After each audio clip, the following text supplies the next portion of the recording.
Bem, gente, estamos aqui no quarto encontro, né, da leitura e estudo da obra O Reino Interior, The Kingdom Within, do Sanford, né, do John A. Sanford.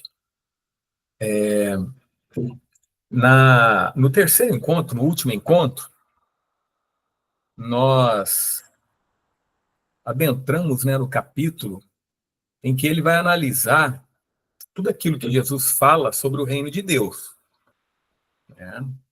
Então, no último parágrafo, né, eu vou só ler brevemente assim, né, o último parágrafo e adentrar nos novos parágrafos, só para o pessoal dar uma lembrada, né?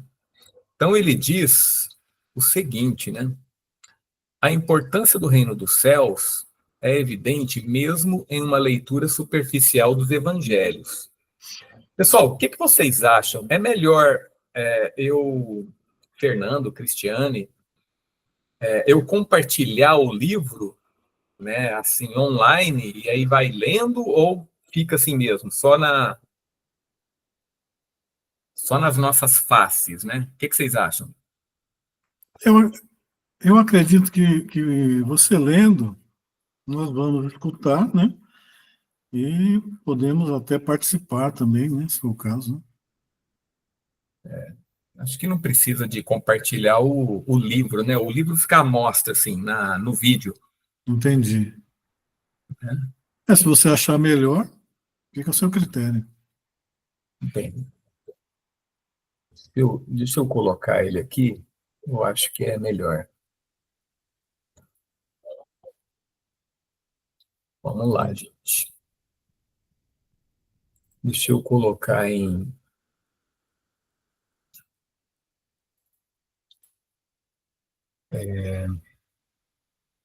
Devia ter uma...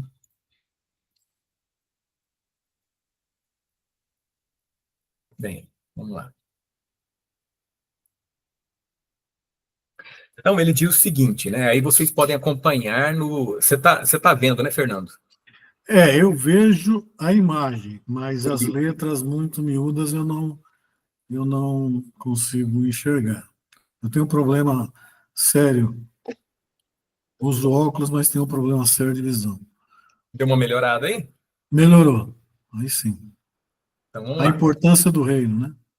Isso. A importância do reino dos céus é evidente mesmo em uma leitura superficial dos evangelhos. É o arco central dos ensinamentos de Jesus, sendo 13 vezes. No de Lucas, 28 vezes. E no de Mateus, 38 vezes. No Evangelho de João, ocorre apenas uma vez como uma expressão, mas João usa uma expressão equivalente, vida eterna, com muito o mesmo significado. 15 das parábolas de Jesus estão diretamente relacionadas ao reino de Deus.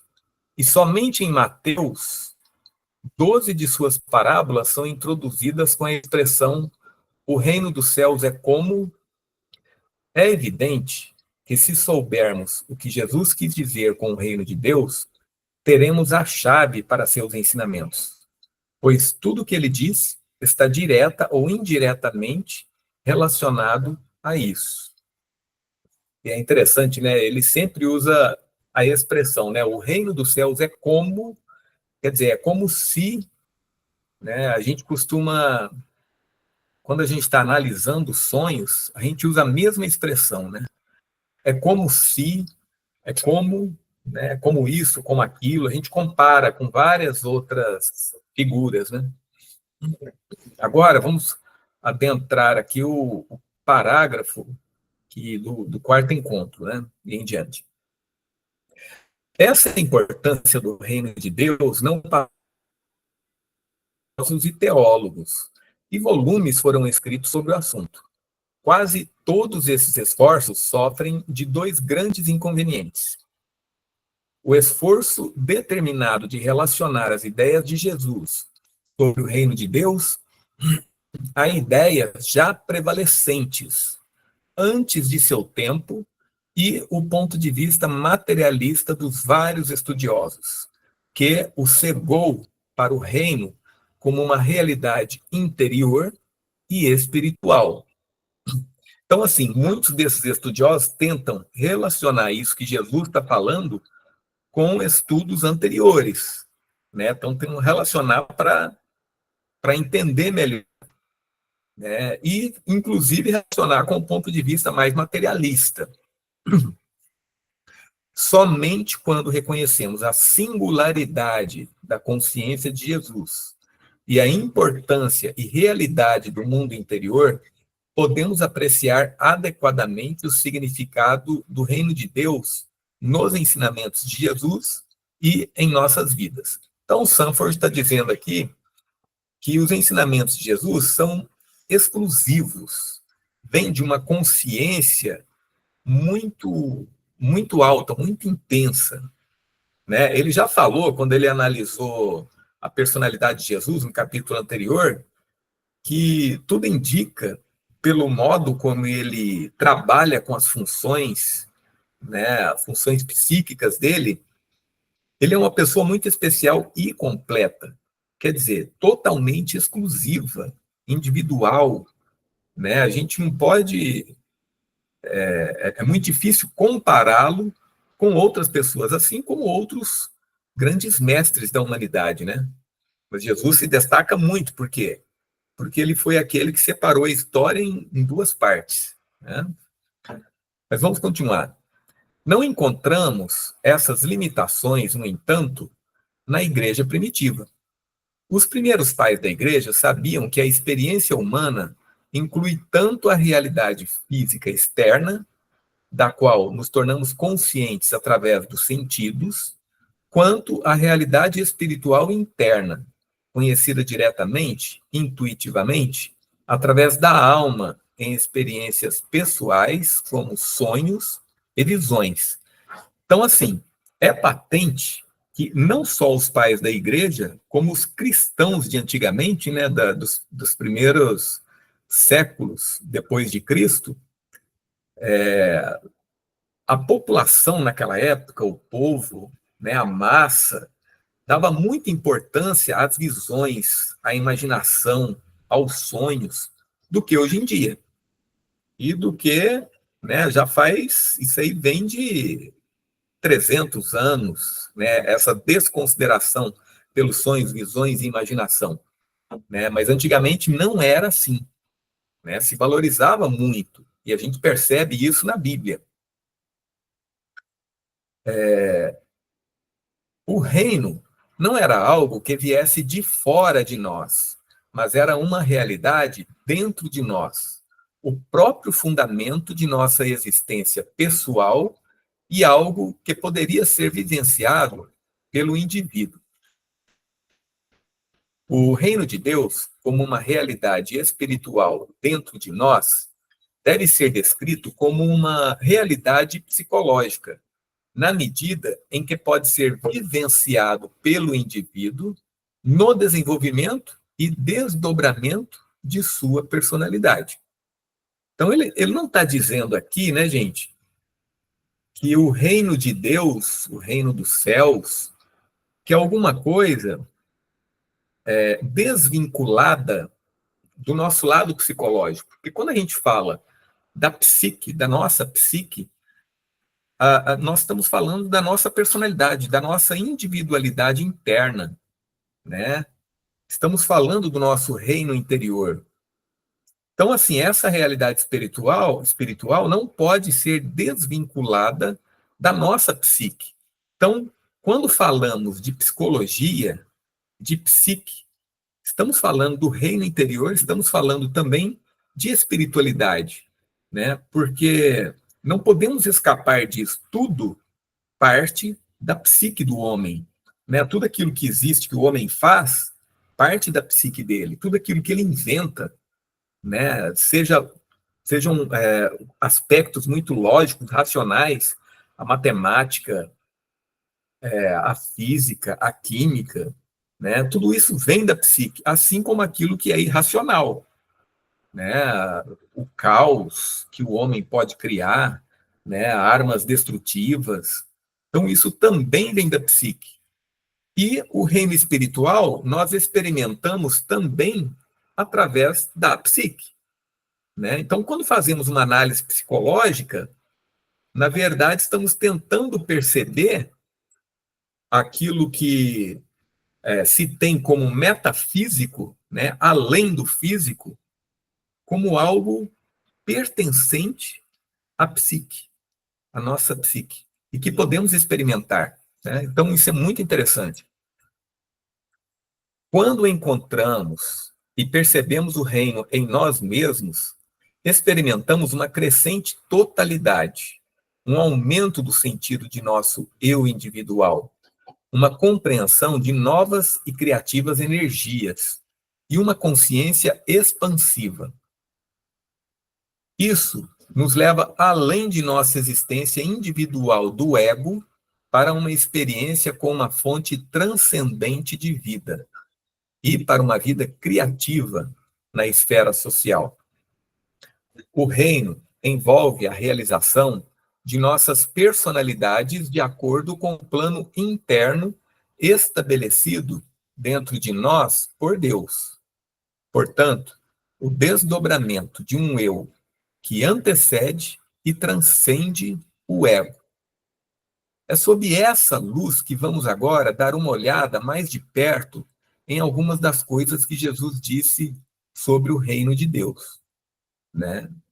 Então, aqui ele já está colocando aquilo que na psicologia junguiana a gente entende como o si mesmo, ou em inglês, o self, né?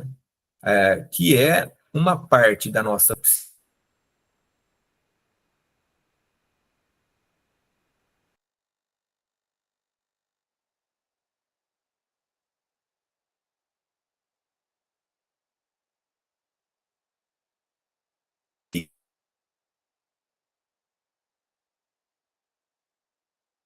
Que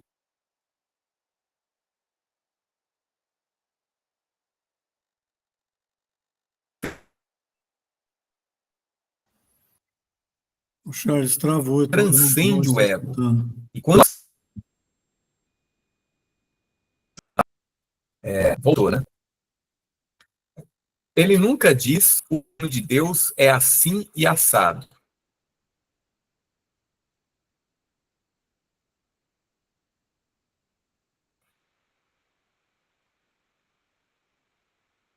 Travou de novo.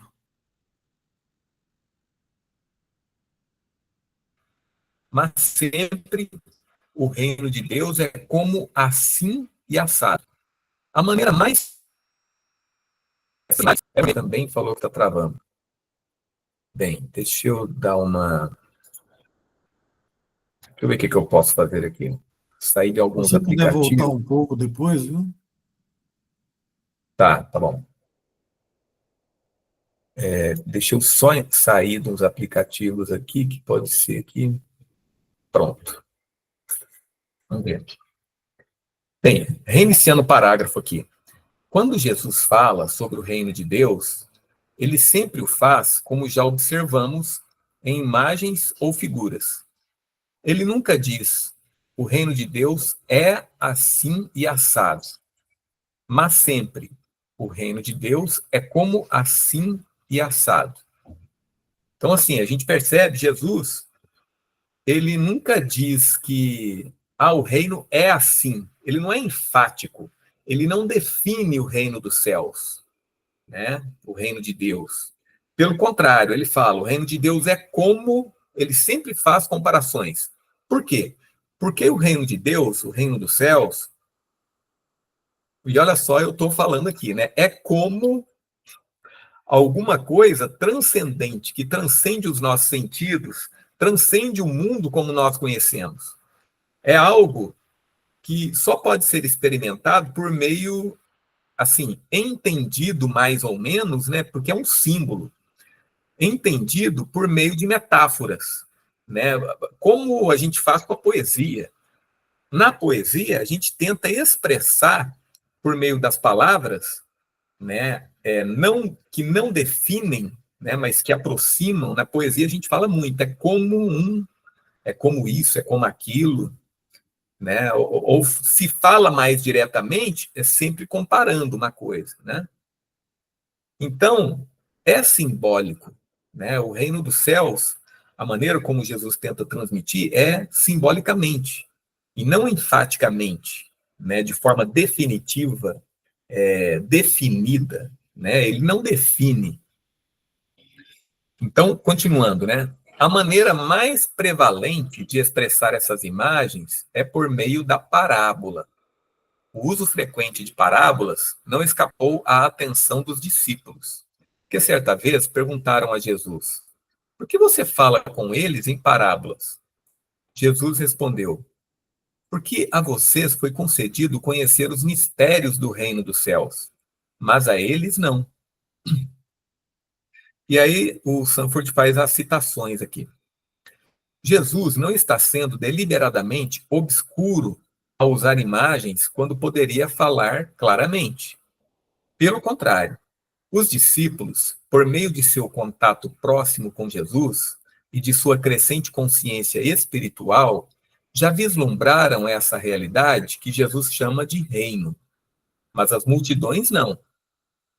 Seus olhos precisam ser abertos para a realidade interior. Tal abertura dos olhos, uma revelação, nunca pode ser dada diretamente em tantas palavras. Percebemos a realidade interior apenas por meio de uma experiência de ahá, né? Tipo insight, né? Ahá, né? A pessoa descobre, ela tem uma surpresa, ela tem uma visão súbita, né? Então esse ahá, uma visão súbita de nosso próprio ser. Não há maneira de descrever diretamente a realidade interior. Só podemos esperar levar as pessoas a uma percepção dela. Então, diretamente, essa realidade interior, o reino dos céus e tantas coisas espirituais que Jesus fala, a gente não pode perceber diretamente por meio dos sentidos ou por meio do nosso intelecto, né? Mas apenas de forma indireta, pelo como se, né? E Jesus sabe disso, e suas parábolas são projetadas para conduzir as pessoas a uma visão do reino. Então, ele lhes dá uma figura, e se veem o significado interior da figura, começarão a perceber a realidade do reino. É por isso que Jesus chama o reino de um mistério. A palavra grega para isso é mysterion. Um mysterion era algo a ser conhecido, mas era um conhecimento iniciado, conhecimento que uma pessoa só poderia adquirir por meio de sua própria visão e experiência individuais, e que não poderia ser comunicado por meio de um processo educacional comum. E é interessante que certas vertentes da educação trazem muito isso, né? Elas procuram aproveitar o conhecimento anterior da própria pessoa, que ela já teve da própria vida, para que ela adquira os novos conhecimentos. Então, é de modo semelhante que Jesus fala, e ele é muito didático a esse respeito. Outra coisa, outro motivo, eu não sei se o Sanford fala disso aqui, é que a maneira simbólica ou comparativa com que Jesus ensina, por meio de parábolas, né, isso não vai só para o nosso lado consciente, né? Isso se insere a um nível inconsciente. Por quê? Porque essas comparações, contar histórias, fazer comparações, usar de símbolos, usar de parábolas, né? São coisas que mexem com o nosso lado emocional e não somente racional.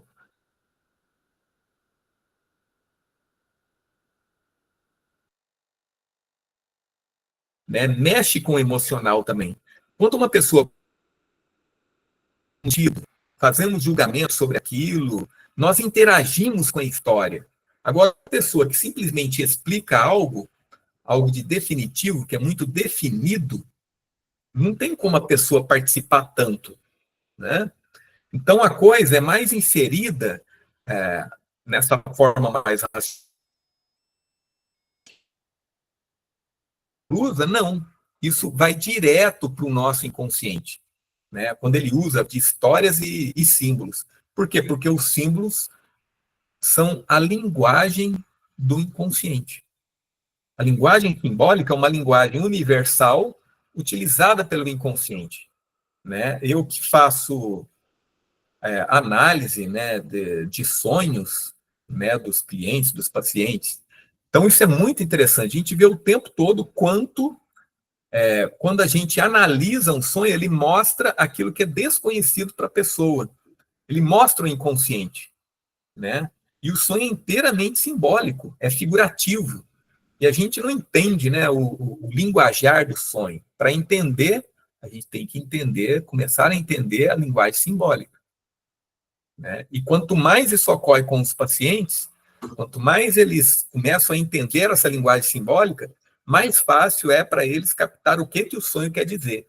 E aí ocorrem muitos ahá, né? A pessoa tem aquela visão súbita, aquele insight, ela descobre coisas que não sabia antes. E aí o processo terapêutico é acelerado, né? Por isso que eu gosto tanto de trabalhar com sonhos. Porque eles introduzem, né, a pessoa passo a passo. Começa de modo vagaroso, e depois, de repente, os sonhos estão mostrando um trauma, né? Mas a pessoa aí ela já está mais preparada para aquilo, porque os sonhos eles vão paulatinamente conduzindo a pessoa, né? Muito interessante.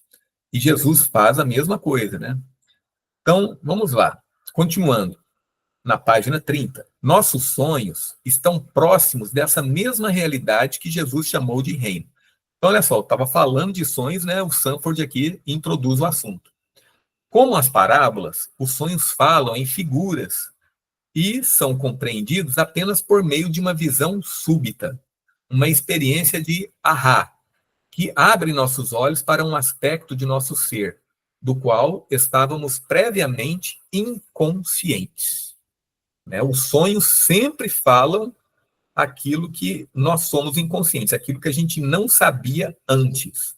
Uma maneira da gente verificar se nós interpretamos corretamente um sonho é nos perguntarmos, espera aí, essa interpretação aqui, né, isso que nós acabamos de interpretar, né, eu já sabia disso? Ou você já sabia disso antes da interpretação? Se a resposta for sim, então aquela não é a interpretação correta. Se a resposta for não, então realmente é algo que a pessoa descobriu, é algo novo e que era inconsciente, significando que a interpretação, né, a apreciação, eu não gosto de usar esse termo interpretação, né, mas a apreciação do sonho, aquela apreciação, aquela visão, né, está mais correta. Continuando com Sanford, uma das imagens mais importantes que Jesus usou para descrever o reino é a imagem do crescimento. Embora essa imagem ocorra em muitos lugares, e aí ele faz umas citações, umas referências, os exemplos mais conhecidos estão nas duas parábolas a seguir, né? Parábolas sobre crescimento. Então Jesus começa: o reino dos céus é como um grão de mostarda, que um homem pegou e semeou em seu campo. Este é o menor de todos os grãos, mas quando cresce, vira a maior planta da horta e se torna uma árvore, de modo que as aves do céu vêm e fazem ninhos em seus ramos. Essa tradução aqui, gente, não está muito de acordo com a Bíblia, tá? É porque nós usamos aqui o chat GPT, tá? Então, pode ter uma versão da Bíblia, ele esteja usando uma versão da Bíblia que não é a corrente que nós normalmente usamos, né? Porque eu não lembro de falar, por exemplo, vira a maior planta da horta, né? Eu não lembro de haver horta, essa palavra, na Bíblia. Mas vamos continuar. Isso aí é válido do mesmo jeito, né? Então ele compara com o grão de mostarda, né? Que é o menor dos grãos que existe, e, no entanto, surge uma árvore imensa, uma das maiores árvores, né? De novo, continua ele, o reino dos céus é como o fermento que uma mulher pegou e misturou com 3 medidas de farinha, até e toda a massa ficou fermentada. Bem, aqui ele compara de novo o reino dos céus com algo que faz crescer, né? No caso da parábola do grão de mostarda, a imagem é de algo que começa como algo pequeno, aparentemente insignificante, mas que alcança por meio de um processo de crescimento, grande força e estatura. No Oriente, a árvore de mostarda é bastante grande. Assim, o reino dos céus começa na vida de uma pessoa como algo aparentemente pequeno e insignificante, mas por meio de um processo de crescimento, torna-se um poder imenso. A imagem da árvore é apropriada, pois assim como uma árvore está enraizada na terra, mas se eleva até o céu, o desdobramento da personalidade inclui tanto nossas naturezas terrenas quanto nossas espirituais, né? Então, olha só, ele compara o reino dos céus, né, a uma árvore. E aqui ele está analisando esse símbolo da árvore que Jesus faz, né? Porque a árvore, ela cresce na terra, né? Para o ar, para o céu, em direção ao céu, né? Mas ela tem raízes na terra. Tem uma citação do Jung que diz assim, mais ou menos, tá? Porque eu não sei de forma decorada, que para que nós alcancemos as mais altas realizações, é preciso que nossas raízes estejam fincadas no abismo mais profundo, né? Mais ou menos isso. Então, a gente vê os opostos aí, né? Para a gente alcançar algo que está no alto, nós temos que ter raízes no baixo, né? E a árvore faz exatamente isso, essa figura, né? É como se ela unisse as duas coisas. Uma coisa não exclui a outra, né? Agora vamos lá. No caso da parábola do fermento, o fermento é o que faz um pão crescer. Parece insignificante em si mesmo, mas sem fermento, o pão permanece plano e inacabado. Assim, o reino dos céus é a realidade na vida de uma pessoa que faz com que toda a personalidade e também o tecido externo da vida alcance a plenitude. Aqueles familiarizados com o funcionamento do inconsciente reconhecem um processo em ação dentro do indivíduo, constantemente buscando alcançar a totalidade e a realização. Este potencial de crescimento interior é considerado por muitas pessoas como pequeno, insignificante e sem valor. E as coisas importantes são ditas estar fora de nós. No entanto, é por meio da aceitação do poder interior para o crescimento que nossas vidas se elevam e se tornam realizadas, né? Então é assim, a individuação, que é esse desenvolvimento que ocorre na nossa personalidade, né, na nossa psique, ela, a princípio, ela não é detectável. Não tem como a gente saber se uma pessoa está crescendo interiormente, psicologicamente, né, e tudo mais. Não tem como a gente saber, né? É difícil porque é algo assim que ocorre lentamente, né, e de maneira insignificante, imperceptível, né? Então a mesma coisa ocorre no fermento. Quando a gente aplica fermento no pão, a gente não vê a massa crescer na hora. Isso vai ocorrendo lentamente, né? Mas se a gente olha a massa do jeito que ela está e daqui a 10 minutos a gente olha ela de novo, a gente vai ver uma grande diferença. Então, ao longo do tempo é possível a gente detectar, né? Mas em curto espaço de tempo já é bem mais difícil. Agora, continuando, né? Não é surpreendente, diante disso, encontrar que nossos sonhos frequentemente refletem esse crescimento interior sob a imagem de uma grande árvore, ou enfatizam a importância de uma criança, que também frequentemente representa nosso potencial de crescimento. Os sonhos fazem muito isso, né? Muito disso. Podem apresentar a árvore, ou uma planta, né? Ou uma criança, que representa justamente esse potencial da pessoa, né? Normalmente, sim, quando a gente vê uma pessoa sonhar com uma criança, né, podem ocorrer diversos sentidos, mas um deles, por exemplo, é que pode estar havendo uma regressão. A pessoa precisou regredir a certo aspecto infantil para que ela pudesse evoluir esse aspecto a partir da infância. É algo que ficou subdesenvolvido, né? E aí a nossa psique faz com que a pessoa volte, né, àquele estágio, para que ela desenvolva esse aspecto, né? Sem isso, a pessoa não desenvolve, sem essa regressão, né? Então é muito interessante. Ou, por exemplo, a criança pode aparecer como um potencial, como algo novo na vida do indivíduo, né? Algo novo surgiu, né, na vida do indivíduo e, e a pessoa às vezes não tem noção, né, de que aquilo é novo, que aquilo precisa ter cuidado, atenção do sonhador, né? A pessoa não tem essa noção. Aí o sonho vem mostrar, olha, você está com algo novo na sua vida.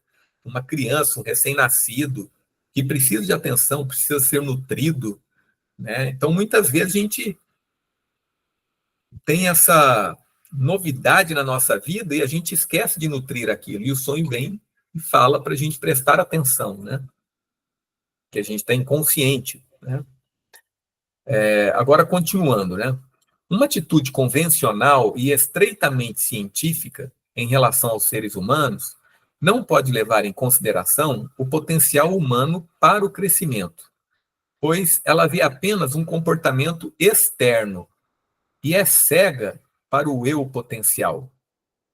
Uma psicologia religiosa tem a visão de que não somos verdadeiramente nós mesmos, até que nossas vidas tenham sido completadas, e que essa conclusão envolve um crescimento que, como uma semente de mostarda, começa como algo muito pequeno, mas se torna grandioso, e como fermento, passa a permear toda a nossa vida.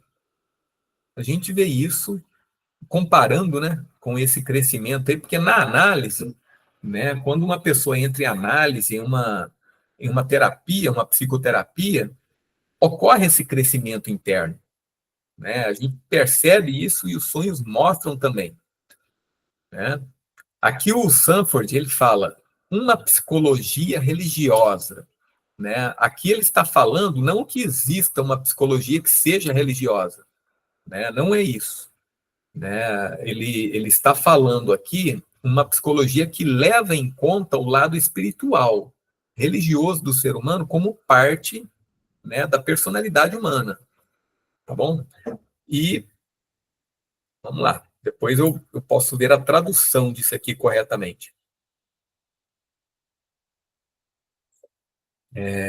Continuando.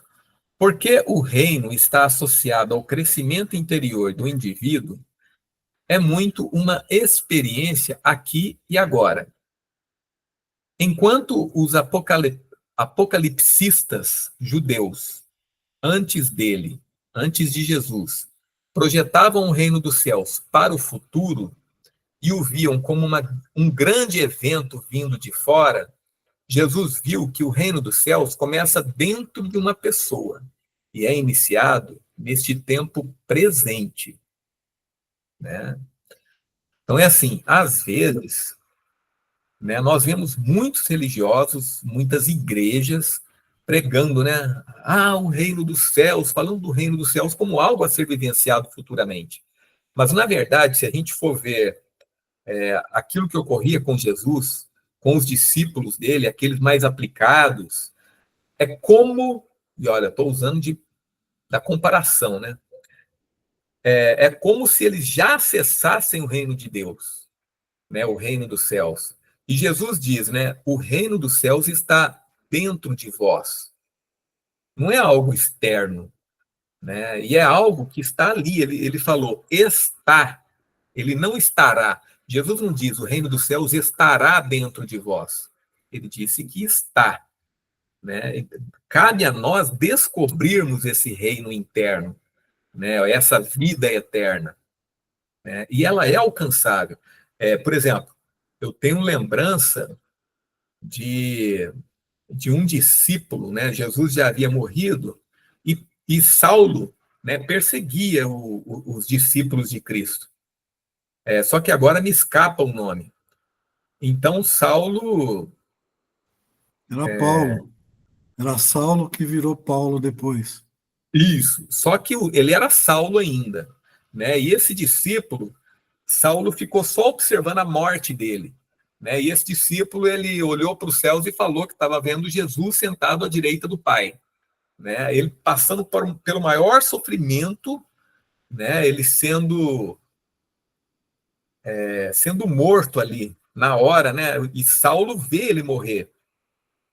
E esse discípulo olha e vê, né, no céu assim, ele tem uma visão de Jesus sentado e ao lado de Deus, né?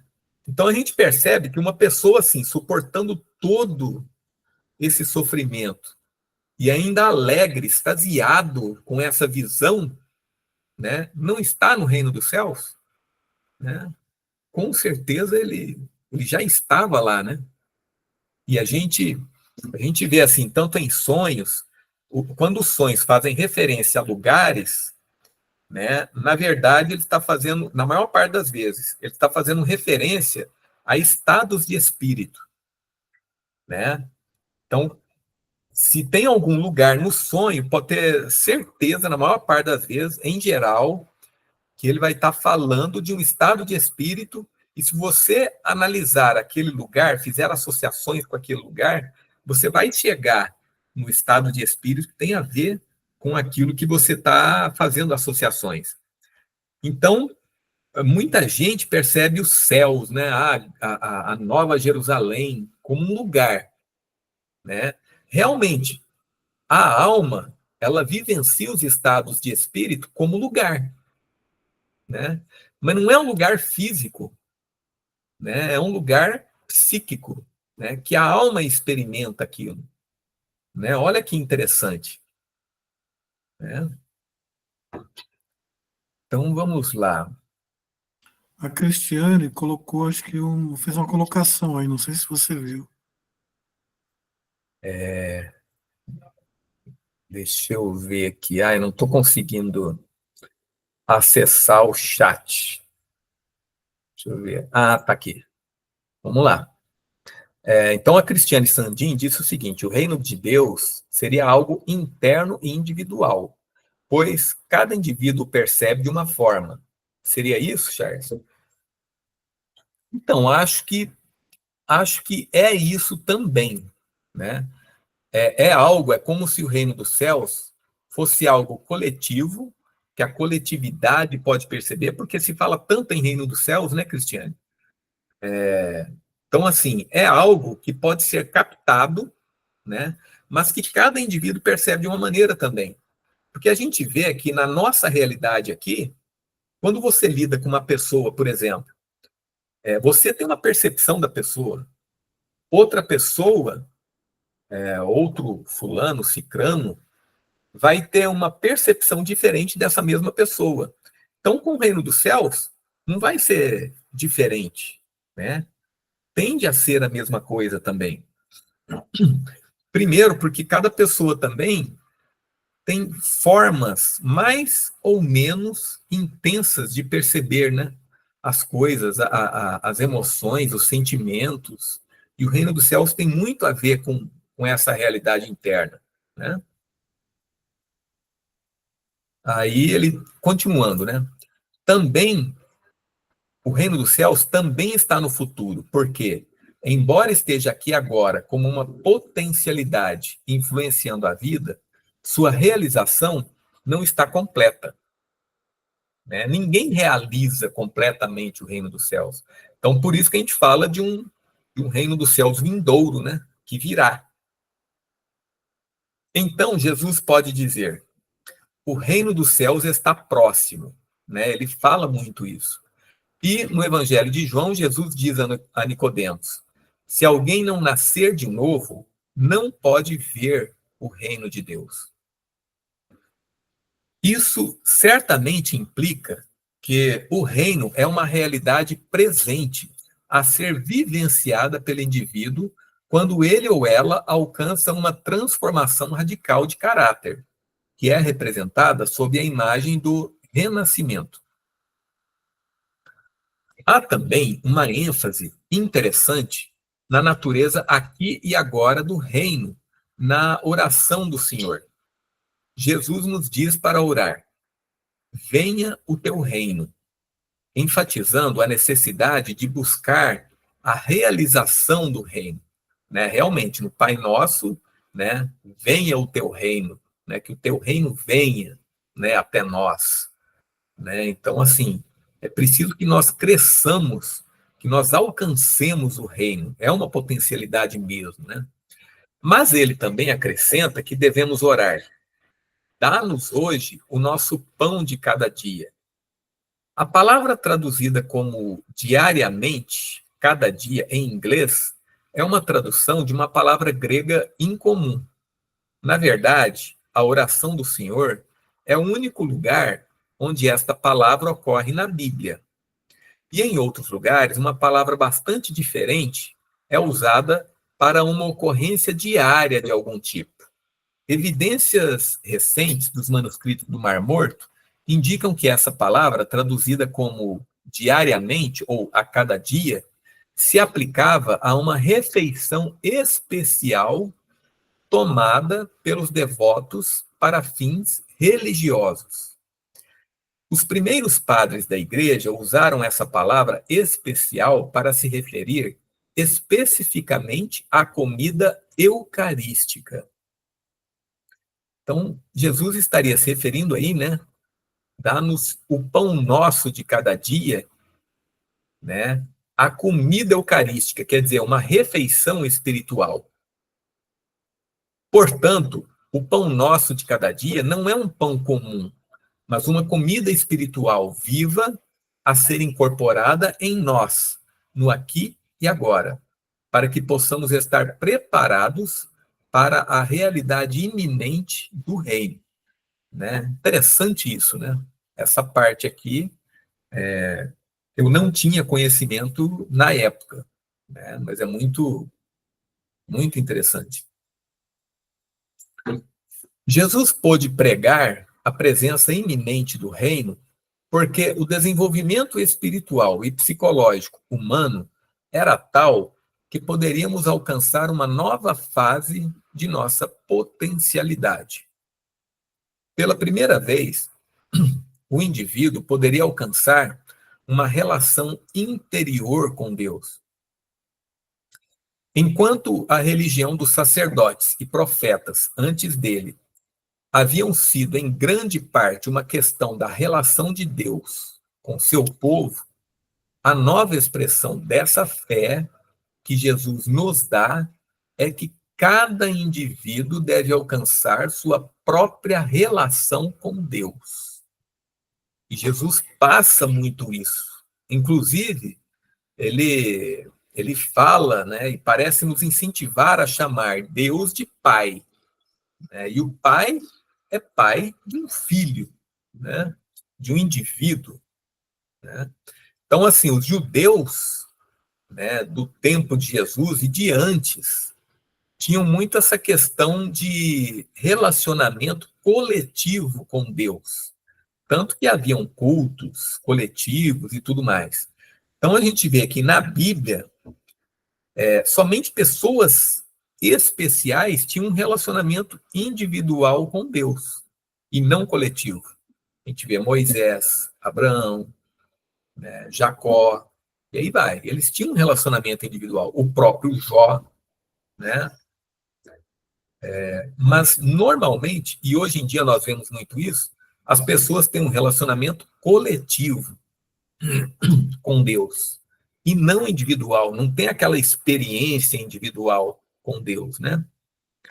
Continuando, dessa forma, os indivíduos participam pessoalmente do reino, que agora estão prontos para receber. Para o indivíduo hoje, o reino é alcançado por meio do processo de crescimento interior em direção à totalidade e à criatividade. De tudo isso, fica claro que o reino é uma realidade pessoal. Deus preparou o reino para o indivíduo, que pode entrar nele nesta vida e descobrir que o reino existe dentro do indivíduo. Assim, Jesus diz em duas passagens controversas: o reino de Deus está dentro de vós. E depois em Mateus: sede vós, pois, perfeitos, como é perfeito o vosso Pai celestial. Agora vamos examinar isso, né? O trecho de Lucas, que é onde ele diz: o reino de Deus está dentro de vós, parece se referir claramente ao reino como uma realidade interior, exceto pela confusão em relação à preposição grega, traduzida nesta versão da Bíblia King James como dentro, né? A preposição em questão também pode significar entre, e foi assim traduzida por quase todos os tradutores modernos da Bíblia, em preferência adentro, né? Quer dizer, a maioria dos tradutores traduz: o reino de Deus está dentre vós. Quer dizer, como se estivesse no meio das pessoas, né? E não dentro delas. Essa escolha de tradução, né, entre, deriva da atitude extrovertida de nosso tempo, que acha difícil conceber que algo valioso possa estar dentro de nós. No entanto, na igreja primitiva, esta preposição era invariavelmente traduzida para o equivalente em latim de dentro. Sendo mais próxima do tempo de Jesus, os padres também estavam mais próximos de seu espírito e conheciam a realidade do mundo interior. Há um sentido em que o reino dos céus está tanto dentro de nós quanto fora de nós, entre nós e outras pessoas. A ambiguidade da preposição grega entos provavelmente é deliberada, quer dizer, é proposital, né? Então, os evangelhos foram entregues para nós, né, pelo grego, pela língua grega. E a preposição usada é entos, que permite a gente tanto traduzir como dentro ou como dentre, né, entre vós, né, tanto dentro de vós quanto dentre vós. Então, assim, tudo indica que isso foi deliberado, foi proposital, né, para dar certa ambiguidade, né? Então, assim, que é aquela coisa que não nega nenhum e nem nega o outro. É como se incluísse os dois. Mas vamos continuar. Na segunda frase, a dificuldade para o leitor em inglês está na palavra perfeito, né? A segunda frase é o seguinte: sede vós, pois, perfeitos, como é perfeito o vosso Pai Celestial. Então, assim, a dificuldade para o leitor em inglês está na palavra perfeito. Isso implica, para a mente moderna, a ideia de uma pureza unilateral, ou seja, uma pessoa sem qualquer tipo de pensamento ou emoção que possa ser considerado de alguma forma pecaminoso ou errado. Então, assim, perfeito para nós quer dizer aquilo que é extremamente puro, não tem nenhuma mancha, nenhuma mácula, não tem nenhum pecado, nenhum erro. Isso é perfeito, né? Então é como se Jesus dissesse: sede perfeito, sem nenhuma mácula, sem nenhum pecado. E parece que não foi isso que Cristo quis dizer. Não que é para nós pecarmos, né? É porque não é da natureza humana não pecar. Então, como ser perfeito? Mas vamos continuar com Sanford.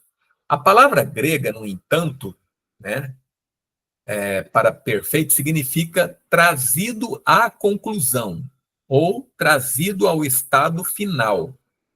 Se entendermos a palavra dessa maneira, veremos que Jesus nos insta a sermos levados ao estado final para o qual fomos criados, e que é realizado por meio do desdobramento do eu interior. Então, é como se Jesus, na verdade, nos incentivasse a alcançar a nossa realização, né? O desenvolvimento do eu interior, né? Ou do reino dos céus. Isso também lança luz sobre o antigo problema. Como Deus, o Criador, transcendente do universo, também pode ser uma realidade pessoal para o indivíduo, né? A resposta é que ele é tão pessoal para nós quanto o nosso próprio processo criativo interior, né? Então, o Sanford ele está bombardeando de tudo quanto é lado, né? Ele está trazendo conhecimento aí de vários lugares, né? E traz questões, né? Então, é muito interessante. Então, continuando. Embora o reino seja altamente pessoal para o indivíduo, ele é, no entanto, potencialmente aberto a todos. O reino não conhece barreiras de raça, credo, sexo ou status social, né? Embora os evangelhos sugiram que Jesus pode ter passado por uma profunda investigação pessoal antes de chegar claramente a esse reconhecimento, né? Jesus afirma inequivocamente: muitos virão do Oriente e do Ocidente e se sentarão à mesa com Abraão, Isaque e Jacó no reino dos céus, né? E, novamente, na parábola da festa de casamento, que representa o reino de Deus, o rei ordena a seus servos: ide às encruzilhadas dos caminhos e convidai para as bodas todos os que encontrardes. Agora, o último parágrafo, né? Aqueles que tiveram a oportunidade de observar a natureza universal da estrutura do mundo interior não terão dificuldade em entender por que o reino está disponível para todos. Assim, o Sanford está dizendo aqui, nós, né, terapeutas, assim, percebemos através dos sonhos que existem coisas coletivas, né, objetivas, né, na estrutura do mundo interno, na nossa psique. Né? Existem coisas assim que são objetivas, é como se fizesse parte de todo ser humano. Então, assim, quando a gente fala do reino, né, então ele também faz parte, né, de todo ser humano. Assim como todo ser humano possui olhos, nariz, boca, cabelo, né, quer dizer, o ser humano em geral, isso aí faz parte do coletivo do humano, né? Na psique também existem aspectos coletivos, e o reino é um desses. Assim como há uma universalidade de forma no corpo humano, há também uma universalidade na pessoa interior, né? Como eu acabei de dizer. As mesmas estruturas típicas ou arquetípicas são encontradas em pessoas em todos os lugares e se expressam por meio de suas imagens interiores. O filósofo grego Platão atribuiria isso ao fato de que todos os seres humanos são réplicas do homem universal, a ideia do homem na mente de Deus, né? Então, Platão ele falava do mundo das ideias, né? Que era um mundo assim, que era modelo para esse nosso mundo material, né? Então, para ele, existia a ideia, né, do homem universal. E isso, como é que eu vou dizer? Isso refletia em cada indivíduo, né? Assim como na Bíblia nós temos também, né, no Gênesis, Deus falar: façamos o homem à nossa imagem e semelhança. Ora, se o homem é imagem e semelhança de Deus, é porque Deus é como se fosse um modelo original, né? De onde o homem é um reflexo, né? Então, tudo isso acaba fazendo referência a esse aspecto universal do ser humano, né? No Antigo Testamento, cada ser humano é criado à imagem de Deus. Na linguagem cristã, é a universalidade de Cristo em todas as pessoas. Para Jesus, é o chamado do reino a cada pessoa. Para o psicólogo, é a estrutura arquetípica da mente humana e a universalidade do impulso em direção à totalidade. Então, para o psicólogo é o quê? Né? O ser humano possui arquétipos, quer dizer, são aspectos muito antigos e típicos da pessoa humana, né? Isso é comprovado por experiências, pelas vivências, né? Por sonhos, né? Experiências místicas, visões, etc. Ou até por certos experimentos científicos também, né? Bem, gente, aqui nós terminamos então esse nosso quarto encontro, né? E a gente percebe o quanta coisa nova, né, é descrita aqui por Sanford, o quanto ele esclarece, né? Ele traz comparações, ele compara, né, aquilo que é dito por Cristo, tanto em um livro quanto em outro, né, de forma que é autoexplicativo, né? Além de trazer as coisas que nós conhecemos como psicológicas também, e que faz parte, tá bom? Bem, nós então terminamos aqui por hoje. Uma boa noite para vocês. Nos encontramos lá no nosso grupo, então, tá bom? A Cristiane está compartilhando aqui. Está sendo uma experiência maravilhosa para mim. Obrigada. Para mim também, viu, Cristiane? Poder compartilhar essas coisas com vocês, né? Refletir junto, né? Questões que são colocadas lá no grupo, né? Aqui, compartilhadas, é ótimo.